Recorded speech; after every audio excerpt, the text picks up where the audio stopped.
अस्सलाम वालेकुम dear students, I am Firoz Shah, physics lecturer. आज हम फर्स्ट ईयर फिजिक्स के चैप्टर नंबर 5 एंगुलर मोशन के एमसीक्यूज की डिस्कशन करेंगे। पहला क्वेश्चन है हमारे पास, ऑब्जेक्टिव नंबर 1 में क्या है कि आप जानते हैं ज़मीन अपने सेंटर के इर्द रोटेशन करती है, स्पिन करती है। हमें इस स्पिन की एंगुलर वेलोसिटी बतानी है, लेकिन डेली रोटेशन के लिए, एक दिन के लिए एंगुलर वेलोसिटी की वैल्यू मालूम करनी है। आप कहेंगे कि सर एंगुलर वेलोसिटी का रेशो होता है theta divide by T. Angular velocity is always equal to theta divide by T. तो omega is equal to theta for one rotation is 2 pi and time of one rotation of earth is 24 hour. जमीन एक चक्कर पूरा करती है 24 hours में। तो ये 24 होगा, ऊपर होगा रेडियन, नीचे होगा आवर। ये कैंसिल हो जाएंगे, the answer will B pi by 12 radian per hour. ये हमारे पास आंसर है और करेक्ट ऑप्शन है ऑप्शन डी। क्वेश्चन नंबर 2 के स्टेटमेंट में थोड़ा सा फर्क है। स्टेटमेंट में कहा कि क्यू क्या है, क्यू नहीं, ये थीटा है। डियर स्टूडेंट, इक्वेशन आपको मिला है कि a is equal to r alpha, और ये कह रहे हैं कि a और अल्फा के दरमियान आप एंगल बता दें कि क्या होगा। माय डियर स्टूडेंट, इस इक्वेशन का वेक्टोरियल फॉर्म होता है a is equal to alpha cross r। इसका मतलब है कि एक क्रॉस प्रोडक्ट का रिजल्ट है, लेकिन क्रॉस प्रोडक्ट का हर रिजल्ट जो होता है वो अपने वेक्टर्स के साथ 90 डिग्री पर होता है। लिहाजा a और अल्फा के दरमियान हमेशा एंगल होगा 90 डिग्री। ये इसका आंसर है और करेक्ट ऑप्शन इसमें भी होगा option D. I am going to discuss objective number 3 chapter number 5 first year physics. Chapter number 3 में कहा कि स्फीयर का क्वेश्चन नंबर 3 में कहा कि स्फीयर का मोमेंट ऑफ इनर्शिया क्या है। तो मोमेंट ऑफ इनर्शिया का जनरल फॉर्म होता है कांस्टेंट mr²। लेकिन आप जानते हैं कि स्फीयर के लिए कांस्टेंट की वैल्यू होती है 2/5। तो स्फीयर का मोमेंट ऑफ इनर्शिया बन जाएगा 2/5 mr²। और ऑब्जेक्टिव नंबर 3 में हमारे पास करेक्ट आंसर है option C. Objective number 4 solve करते हैं।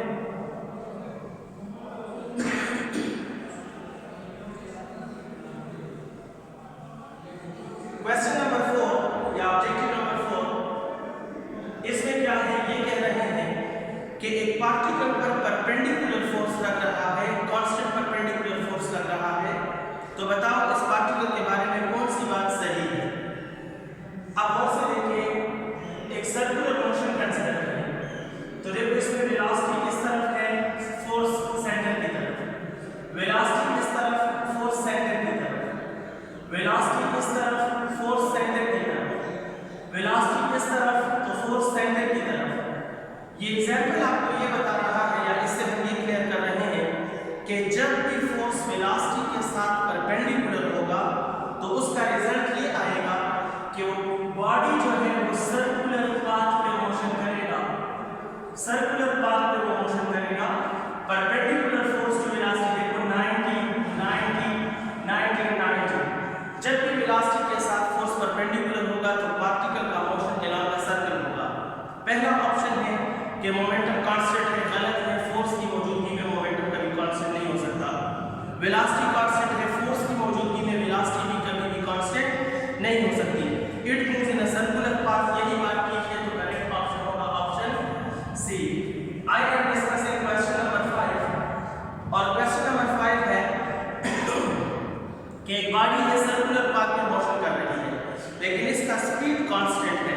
तो बताओ इसके एक्सेलरेशन के बारे में आप क्या कहोगे। इसमें दो ऑप्शन ठीक हैं, अब आपकी मर्जी है जो ऑप्शन आप लेना चाहते हैं। ये एक बॉडी है सर्कुलर मोशन कर रही है और इसका स्पीड जो है वो कांस्टेंट है। एक बॉडी सर्कुलर मोशन कर रही है और इसका स्पीड कांस्टेंट है, तो इसका एक्सेलरेशन कैसे होगा मैं आपको बताता हूं। अगर आप एक्सेलरेशन की वैल्यू मालूम करोगे तो v² divide by r, magnitude की, सिर्फ मैग्नीट्यूड की बात कर रहा हूं। तो my dear student, a is equal to v² over r है, और कांस्टेंट स्पीड का मतलब है कि v की वैल्यू क्या है, आपका है सर कांस्टेंट है, और सर्कल का मतलब है कि रेडियस भी क्या है, कांस्टेंट है। तो अगर दोनों फैक्टर कांस्टेंट है तो एक्सेलरेशन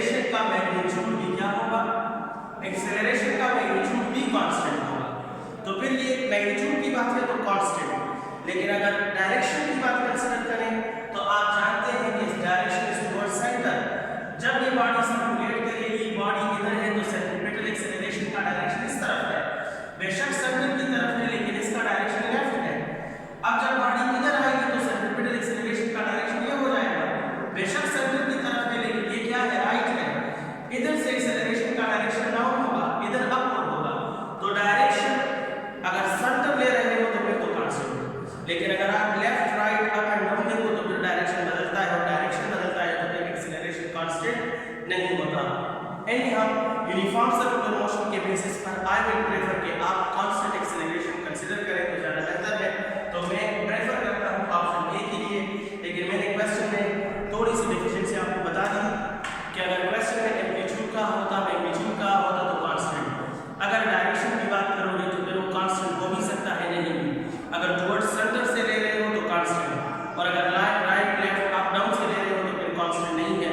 मतलब क्वेश्चन में देना चाहिए कि आप मांग क्या रहे हो, तो डेटा कंप्लीट होना चाहिए।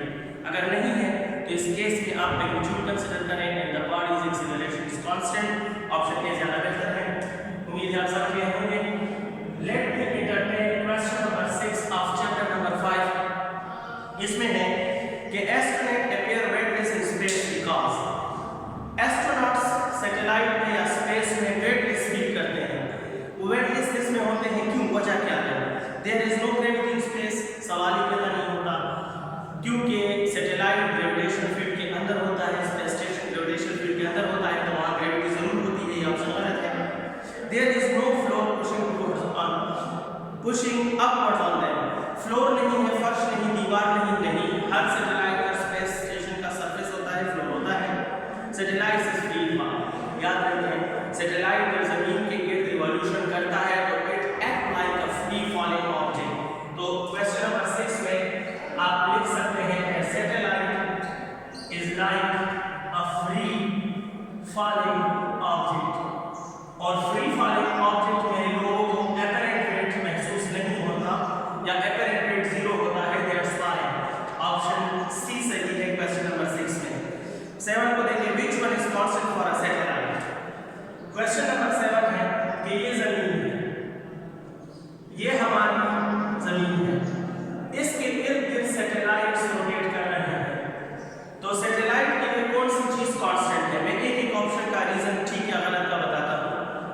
फर्स्ट है वेलोसिटी, क्या वेलोसिटी कांस्टेंट है? कहीं नहीं, क्यों? क्योंकि वेलोसिटी इधर इस तरफ है, इधर वेलोसिटी इस तरफ होगी और डायरेक्शन बदल गया तो वेलोसिटी बदल गई, इट मीन वेलोसिटी तो कांस्टेंट नहीं है। काइनेटिक एनर्जी नहीं, ये भी कांस्टेंट नहीं। रीजन बताओ, क्योंकि अगर सैटेलाइट जमीन के करीब आएगा तो फास्ट घूमेगा, और फास्ट मीन के स्पीड ज्यादा तो काइनेटिक एनर्जी ज्यादा, और अगर ये जमीन से दूर ऑर्बिट में जाएगा तो इसका स्पीड स्लो होगा तो काइनेटिक एनर्जी कम होगी।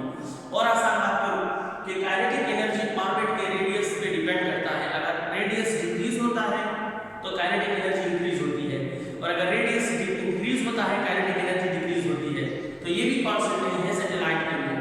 The third one is angular momentum, और एंगुलर मोमेंटम का ऑप्शन सही है, यानी ऑप्शन ए में है कि वेलोसिटी गलत, ऑप्शन बी में है काइनेटिक एनर्जी गलत, ऑप्शन सी में है एंगुलर मोमेंटम, ये ठीक है। अब रीजन क्या है? तो रीजन ये है कि हर सैटेलाइट मोशन में टार्क क्या होता है? For each and every satellite around earth torque is 0, and my dear student when torque is 0 then you have to apply that torque is equal to delta n divided by t, और जब torque 0 है तो delta n 0 is equal to delta n by t, या delta n is equal to 0 multiplied by t में answer क्या आएगा? 0 आएगा। So change in momentum, angular momentum 0, तो it means कि angular momentum is constant, so the correct option is option C। बहुत से student कहेंगे कि सर ऑप्शन डी में आपने बात नहीं की, जहां काइनेटिक एनर्जी कांस्टेंट ना हो वहां पोटेंशियल एनर्जी भी कांस्टेंट नहीं होती, क्योंकि जब काइनेटिक एनर्जी कम होती है तो पोटेंशियल एनर्जी ज्यादा होती है, because kinetic is converted to potential and potential is converted to kinetic, इसलिए ऑप्शन सी ज्यादा बेहतर है। I am going to explain, I am going to discuss objective number 8, chapter number 5, objective number 8 under observation, और ये है जनाब objective number 8, if the earth suddenly stops rotation. Objective number 8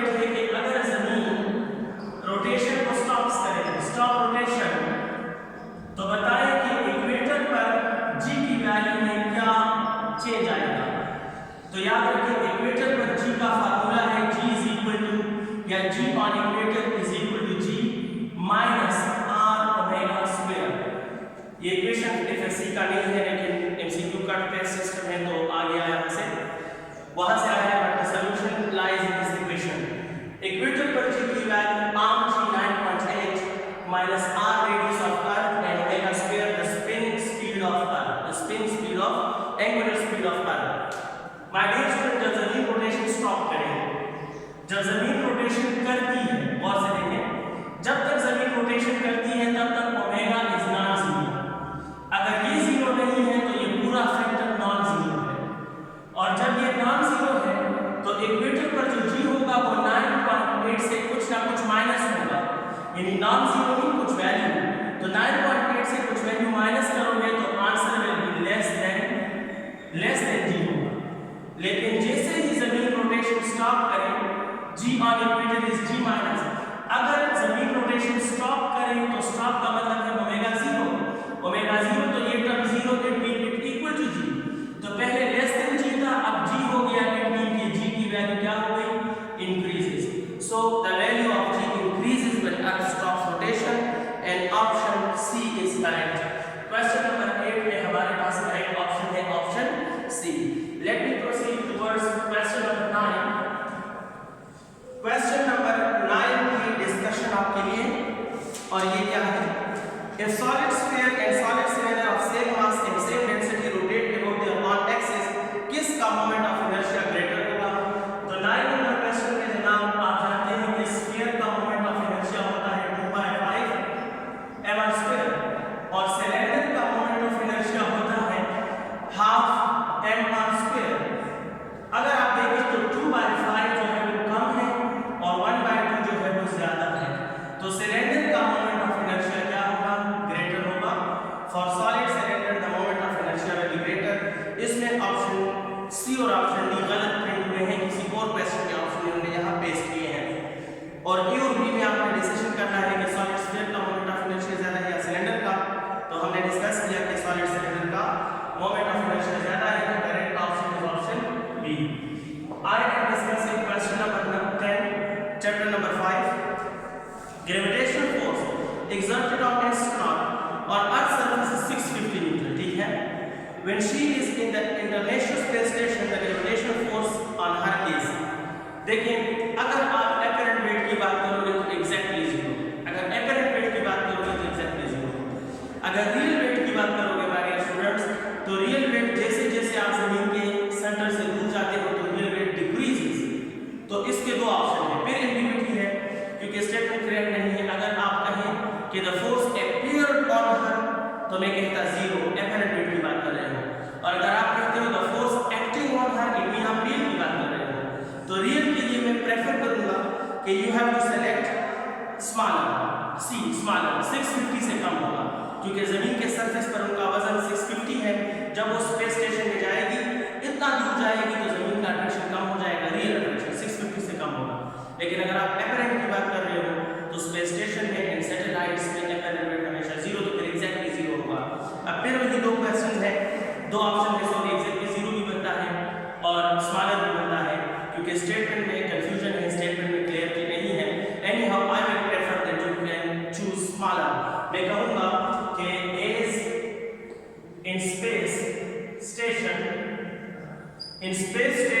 are जो होता है वो इंक्रीज हो जाता है एज कंपेयर टू सरफेस, और जब ये इंक्रीज हो जाता है तो रियल वेट डिक्रीजेस, और जब ये डिक्रीज हो जाता है कि मीन उस पर लगने वाला जो फोर्स होगा that will be smaller. I am preferring B, but keep it in your mind that I am preferring B for real weight. For real weight if someone consider it apparent weight then the answer is exact 0, फिर answer क्या होगा, exact 0 होगा। अब नहीं है clear, सो मैं prefer कर रहा हूं बी को, आपकी मर्जी है। 13 number question number 11, the last question of chapter number 5 MCQs।